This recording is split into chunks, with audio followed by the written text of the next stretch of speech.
Marie Curie, la résilience faite femme. Prix Nobel de physique en 1903, en partage avec son époux, Pierre, et Henri Becquerel. Prix Nobel de chimie en 1911, Marie Curie est une icône de la recherche française. Née à Varsovie, Marie Sklodowska a un parcours scolaire exceptionnel.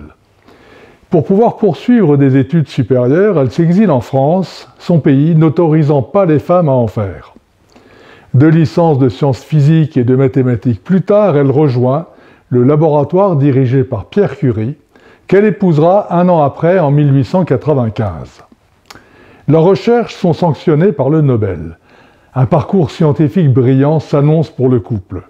Mais son mari décède en 1906 et elle se plonge alors dans un travail acharné et devient la première femme en France, directrice d'un laboratoire universitaire, puis la première femme professeure à la Sorbonne.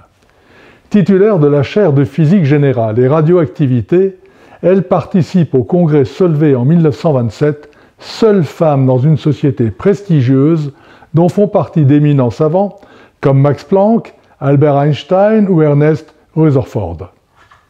En 1911, c'est le scandale.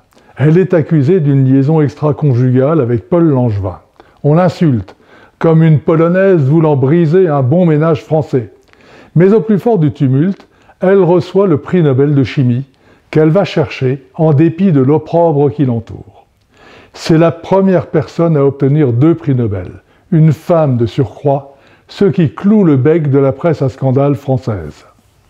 Elle est bientôt atteinte d'anémie aplasique due à une trop grande exposition aux éléments radioactifs, puis c'est la guerre. Elle suspend alors ses travaux à l'Institut de physique et de chimie qu'elle dirige et organise des unités chirurgicales mobiles, des sortes d'ambulances radiologiques surnommées plus tard les Petites Curies. Après la guerre, malgré ses graves difficultés financières, elle reprendra la direction de l'Institut du radium qu'elle fera financer par une campagne de dons. Comme l'échec, le sort contraire est un puissant moteur dès lors qu'on accepte d'y résister. En ce sens, l'exemple de Marie Curie est particulièrement édifiant. La capacité à résister à l'adversité est sans doute la plus utile des qualités. Chacun commet des fautes au fil de son parcours vers l'objectif. Le secret de la réussite est donc de s'y préparer afin d'en tirer les leçons et de s'en faire un tremplin pour rebondir. C'est ainsi qu'on transforme ses échecs en réussite. Comment ? 1. Par l'optimisme. L'optimisme n'est pas le trait de caractère de quelques happy few, c'est un choix. Même si ce choix ne garantit pas de résultats positifs immédiats, il est le signe d'une motivation sans faille et d'un caractère fort. Pratiquez-le sans modération. 2. La responsabilité. Lorsque nous échouons, c'est toujours de la faute de quelqu'un ou de quelque chose, les personnes ou les circonstances.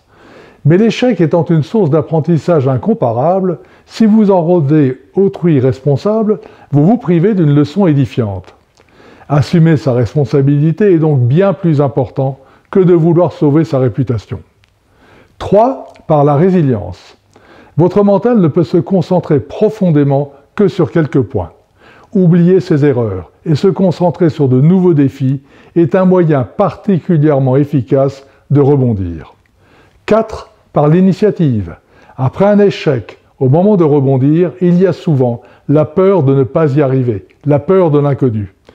Mais la peur n'a jamais permis à quiconque d'atteindre ses objectifs. C'est l'analyse de notre échec qui va nous le permettre.